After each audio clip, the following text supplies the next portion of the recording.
from 237, back with another review. Now, my last video was of Roman Polanski's masterpiece, Rosemary's Baby, and I mentioned how it kind of kickstarted a new interest and sort of a craze with demon or devil themed horror, whether it be possession, witchcraft, or the birth of the devil. Both for Oscar-nominated films like The Exorcist and The Omen, and more lower-budget, kind of schlocky films. And this was one I mentioned, which I just picked this up recently. Like this past week, I picked this up. And I've also been going over some of the video nasties here and there, which this is not part of the DPP's original 72 films, which is broken up into two sections. This is part of their section 3, which means it was not tried for prosecution, but was still liable for seizure and banning.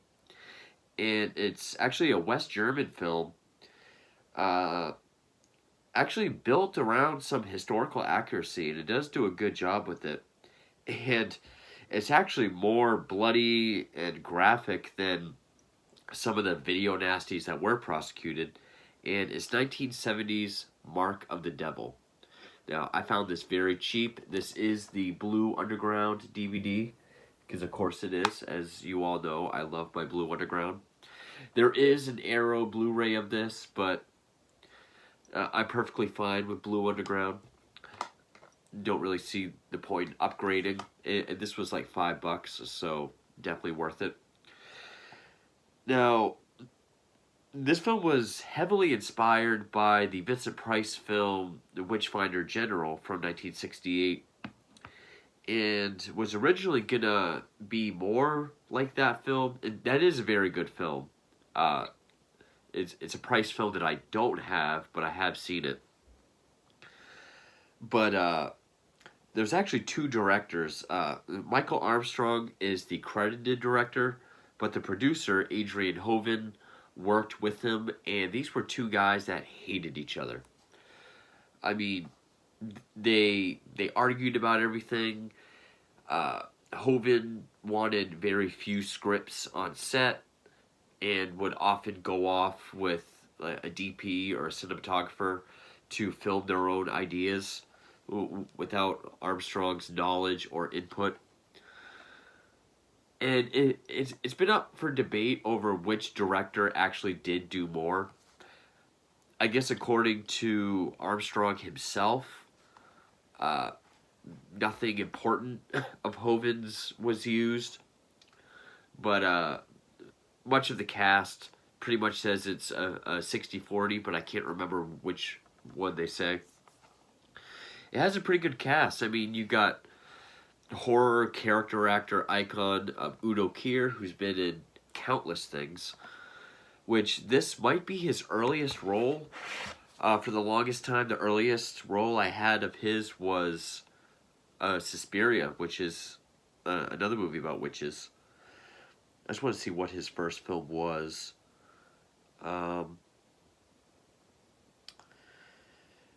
Nope, this is actually his fourth film. Well, the first one was a short, and I'm not sure how big the two before this was. So this probably was one of his very first films. But also Reggie Nalder, who people might know as Count Barlow from Stephen King's Salem's Lot, the original one. Herbert Laub, who I think he's mostly known for Pink Panther films, but he played Van Helsing in Jess Franco's Count Dracula with Christopher Lee. He was in an adaptation of And Then There Were None, which is one of my favorite books of all time. What else was he in? I know I've seen a lot of other things. Just give me a second. I gotta pull it up. I did just look at it too, and I was like, oh, he was in Asylum from Amicus, which I have reviewed, And now the Screaming starts, which I also have. I just haven't got around to that yet. And, oh, he was also in the Dead Zone for the 80s. So, 1989 version of Mask of the Red Death. 89 version of 10 Little Indians, which is also, and then they were done. Also stars Herbert Fox, which, yes, is spelled F-U-X, but is pronounced Fox. But there's also... She's not even on here. But she's on the back. Gabby Fuchs, F-U-C-H-S. So Fox and Fuchs. For some reason, she's not listed on Wikipedia. Also, Oliviera Katarina and Ingeborg Schoner, and Adrian Hoven plays a character that gets tortured as well at his own assistance.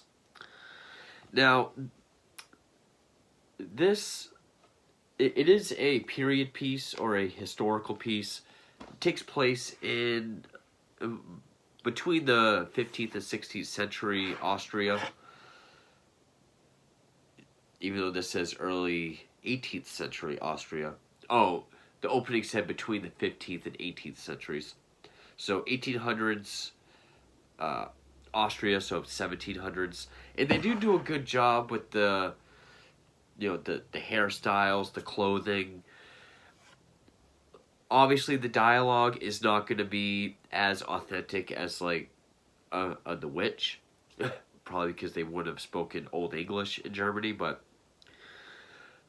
also, another thing that caused a lot of tension and problems on set was there was at least a dozen different languages being spoken amongst the cast and crew, which caused some issues.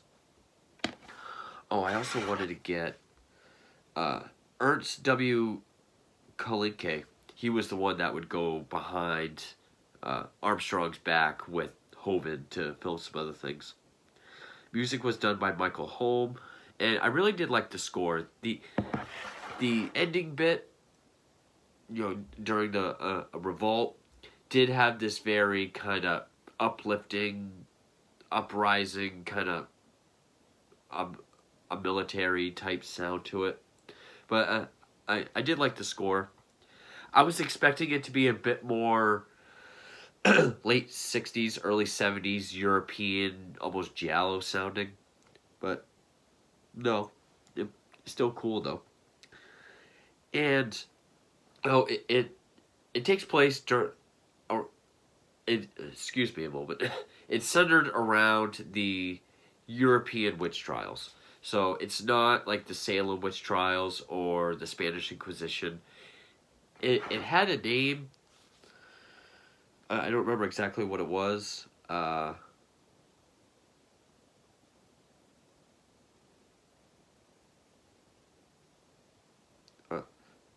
guess just witch trials. Which, it shows a priest being tarred and feathered, and then two nuns being burned on the scaffoldings. And then we get a scroll saying how between 15th and 18th centuries in Germany, or either in Germany or through Europe, 8 million people were executed, tried and executed for witchcraft. That's a bit exaggerated. I guess the scholarly estimate is between 40 and 60,000 witch trials were conducted. But it's centered around those kinds of trials. The story isn't really based on anything significant or historical, but the way the trials are conducted and the torture devices that are used are very historical. So I give them credit for that as well. In fact, it was shot at an Austrian castle that held trials, and the torture devices in this film were actually used during the trials. They were in the castle. The castle's since been turned into a museum, and all those devices are still there. This movie has more torture than Hostel. That's one thing I thought of while I was watching this. People talk about Hostel like being this hardcore, extreme torture film, which, yes, it is one of the pioneering torture porn films. But as far as just volume of torture, while still maintaining a story, it has a lot more than Hostel. And I consider this a better torture film than Hostel. And I like the story better. It's basically, this small village. You have the witch finder named Albino, played by Reggie Nalder, the Barlow from Salem's Lot, who does have an intimidating presence. Like, you can tell he's got these other motives. He doesn't really believe, it's as if he doesn't care about doing God's work. He just wants to use his power over people. It's implied that, he'll rape women before they're tortured. And then our female lead, Vanessa, who was played by Olivia Vucco. It says Katerina on here, but she's credited as Vucco. She's a very beautiful bartender. He makes advances. She rejects him so that he has her arrested and tried as a witch. But there's such a rising number of witches all through Europe that the higher-ups from wherever, including Lord Cumberland, played by Herbert Lom, and his associates come down. It's kind of like the FBI pushing out local law enforcement. That's kind of the idea. And Herbert Lom he's this very Orson Welles, very deep voice. He's got this big build, very intimidating to look at. He has a great presence. He's supposedly the best witch finder. Like, he could tell on sight who's a witch and who's not. And Udo Kier is his young apprentice, a guy that's learning his ways and very devoted to him. His name is Christian. He takes a liking to Vanessa. He's kind of torn between following Cumberland and standing for what's right. Because eventually, the whole thing comes crashing down when we see that there's this one baron that's being tried for possession, and he'll be let go if he turns over his inherited land and fortune over to the church at the behest of Cumberland. And some shady stuff going on with Cumberland. I'll say spoilers, but eventually it leads to Udo Kier kind of having to make a choice, and eventually, the more we find out about Cumberland and how not good of a man he is, the faster these cells fill up and the more people are tortured, all the way to very innocent people. I mean, there's this one poor couple who make marionettes and put on shows for children and their children, and they're tried for witchcraft because they capture souls and put them into wooden puppets with human voices. Now, there is the character of the advocate who was working for Albino that eventually works for Cumberland.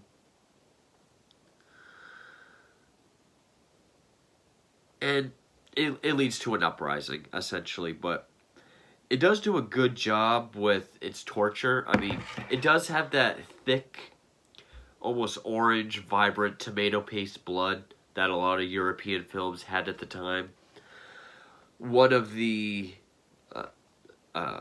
early advertising gimmicks was a barf bag with the logo on it, which I don't think this was the first film to do that.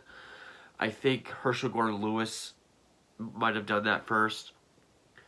And for 1970, this was probably the most extreme as far as torture and just sort of graphic violence at that time. Maybe not as bloody and gory as, say, a Herschel Gordon Lewis film. And also the fact that these torture devices are not just based on real ones. They're actually, I was going to say using. They're not using, but, you know, the real torture devices. It does make it all the more kind of realistic and shocking. And some of them are famous ones that you've probably seen a picture of. Like the one on the back here, the chair that you're strapped to, but the seat has spikes all through it. Or eventually they put like a plate with burning wood underneath it so the seat gets hot. Of course, on the cover, you see a woman's tongue get ripped out. And you may not see a lot of people get tortured. It's like this poor woman gets tortured several scenes throughout the film. And then the Baron with the land, he gets several scenes. And then a couple other people. But we see other ones being burned. But I mean, this poor woman, she gets her tongue ripped out. The bottoms of her feet branded. She's put on the rack to be stretched, whipped. Even the first time we see her, she's already banged up. And it starts out when we see Cumberland, like he frees this one woman. He knows that she's not a witch, so he lets her go. So we see him really believing in his job, and we see him as a man of God at first. And actually, as I was watching it, I kind of thought Albino was like the Claude Frollo type character. But eventually, Cumberland becomes the more sadistic, just self-serving, self-indulgent villain. What else does it have? There's one character that gets strapped to a chair and gets that Chinese water torture just dripping on his head. And we get several scenes of the main torturer, who's played by Herbert Fox, who I guess is like a German, like a popular bad guy in German cinema. He keeps checking on him, and each time he goes back to check on him, his eyes get bigger, and his lips get whiter from dehydration, and eventually his eyes are going crazy because he's just being driven mad. What else did they have? Oh, also, sitting on the chair with the spikes, your feet are put in this rack so they can be whipped. You got finger pinchers. And there's even a scene where I think it's the woman on the cover, she's getting her finger pinched and crushed so bad that eventually we see it pop. We see blood squirt out. And with the sound design, it does have this very zit-like effect to it that I thought was pretty cool. God, there's actually quite a few scenes of torture.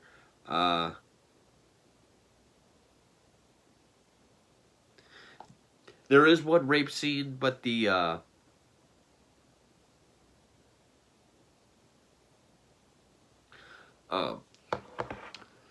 but the camera's like spinning and it's all up close. It's more stylized.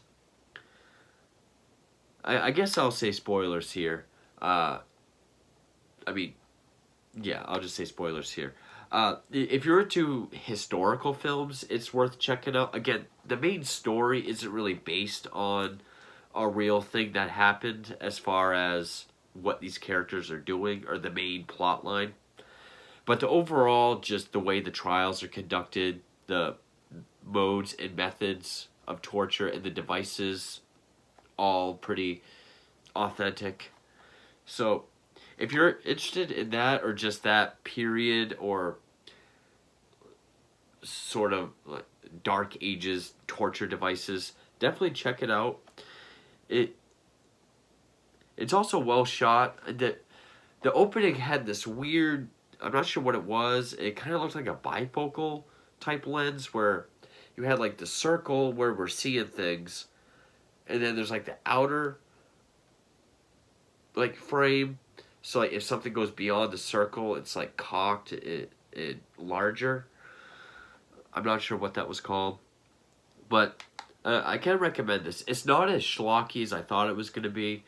The effects still hold up, and since the the torture devices are real, you can just kind of imagine what those people went through, and it's probably not that far off from what we're seeing. But anyway, spoilers. So Christian already knows that, is getting the idea that Cumberland might not just stand for God. He might stand for his own beliefs as well. And he starts to see that when he keeps Vanessa in a cell with no real charges. And then how he keeps torturing the Baron till he forfeits his land and inheritance. But even more so when he kills Albino. Because there is a scene where Albino and his guys, including his advocate, walking through the town. This couple's having sex. She opens the window. They see her topless. So they decide to run up and accuse him of heresy or temptation or whatever. But Albino wants to use that as a chance to rape her. And when they do the mark of the devil, it's like this long pin that they stick in your stomach. I guess if you bleed or scream, you're a witch, or however that works. But when they do it to the guy, they stab and he dies. And the woman is able to get away from Albino. Oh no, the advocate gets away and tells Cumberland. So Cumberland talks to Albino and tells him, we know about the murder. We know that you're raping. It's it was like a non-sanctioned citizen arrest or private arrest. And Albino tries to tell him, like, hey, you and we're both doing this for our own gain. Why don't we work together? Cumberland says no, but then Albino assaults him by calling him impotent, which isn't the first time, because there is one trial that when they read Vanessa's charge, they say that she cast a spell to make all men impotent, and he looks shocked. He's pouring his wine, his glass overflowing. So we get the idea that he's impotent. And out of anger, he strangles Albino, and Christian happens to see this. And that was kind of the last straw for Christian, and he decides to go against him, freeing Vanessa, tries to free some of the other ones, and then she makes it back to town, gets everyone all riled up. They storm the place. They never do get the guy with the water torture. I guess they didn't know where he was, and they left him. There is one that was kind of very stylized and impactful in a very Clockwork Orange kind of way. It reminded me of Clockwork Orange. Because when they go to arrest the puppet people, because they see a child playing with a puppet, talks about magic, and they're like, how do you know about magic? And he runs off, they chase him home, and they see his parents using puppets to entertain kids. They grab hold of the couple, and the wife is able to get away, grabs a pin and stabs the advocate in his eye. But when she stabs him, it's like all these colors and flashes at the screen. Like when Alex kills the cat lady. Like how you have the painting kind of coming at the screen. So I thought that made it kind of more effective in how that was stylized. I guess Christian is supposed to be seen as like a martyr. Because there is a talk about a martyrdom between Cumberland and Christian. Because Cumberland pretty much says, hey, I told you 3 years ago when you started doing this with me, the innocent people are going to die. Some have. More are going to die. But, we have to cleanse the world of witches and devils. He says, but what if they're innocent? And he says, well, then they'll be martyrs. He says, if they're martyrs, what does that make you? And, I can't remember if that's before or after Albino's murder, but I guess one of the biggest kicks is Christian dies and Cumberland gets away. Cumberland is able to escape onto his coach and ride off, but Christian is captured, people not knowing who he is, and he gets the this thing with spikes all in it. You put it around someone's torso, and when you close it, spikes go in. Vanessa tries to catch up, but it's too late and he dies. Apparently, there was going to be a more supernatural ending where the dead were going to come out, come out of the ground, drag Christian down, but that the negatives have since either been destroyed or lost, so we only have stills. But I thought this ending was fine. I'm not sure what else I'm leaving out, but also, she's constantly being tortured because one, her charge was, I guess, abortion, but she tries saying that she was raped by the archbishop, and that's why she had to kill the baby. But they want her to say, you can't say it's the church. You got to say it's the devil's, and she's unwilling to do that. So that's why there's so until eventually she just relents, and even when they put her in the fire, she doesn't even scream. Of course, she had her tongue ripped out. Also, you get like a scene where the fingers get cut off, and this movie is bloodier and more violent than a lot of the other video nasties, and fairly, from what I can tell, historically accurate. I mean, a lot of the accusations of witchcraft I know were pretty ludicrous back then. They would try you as a witch for if you had the hiccups. Obviously, the torture devices are very accurate because they're in the castle that was actually used. Also, the rape scene, which I built up to, but I didn't talk about. The wife of the husband, when they do puppets, she's put in the cell with her two kids, and there's this long scene when she gets taken away. The kids are just shown in the cell crying, talking about maybe she's gone with daddy and they can take us home. It's kind of sad. But she's brought into Cumberland's room, I guess. He offers her food and says, I'm going to let you, your husband, and your children go. Of course, everyone has to kiss his hand, so she's down on her knees kissing his hand, saying, how can I repay you? I knew you were a good man. I could tell when I looked in your eyes you were a man of God. And then, just like a villain, in that deep baritone voice with his big frame, he says, look at them now. Tell me what you see. And she looks frightened, and he throws her on the bed. We had this spinning camera rape scene, which then she just stumbles away and finds her way back to the cell with the kids, and never finds her husband. But other than the story, the story was interesting enough to pull me along. I was curious as to what was going to happen, with Cumberland, and if Udo Kier was going to lead the revolt, or if he was going to kill Cumberland or something. I was always curious as to what was going to happen next.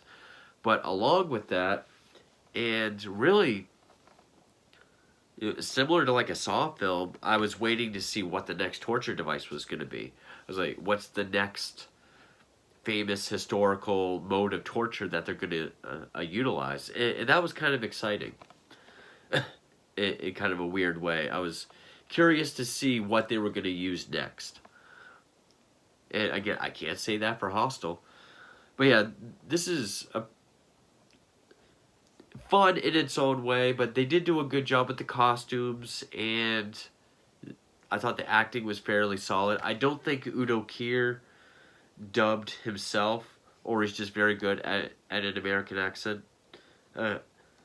I did enjoy the score. It had its touches of unflinching realism, but also some stylization. I would probably say it's one of the best horror movies of its kind.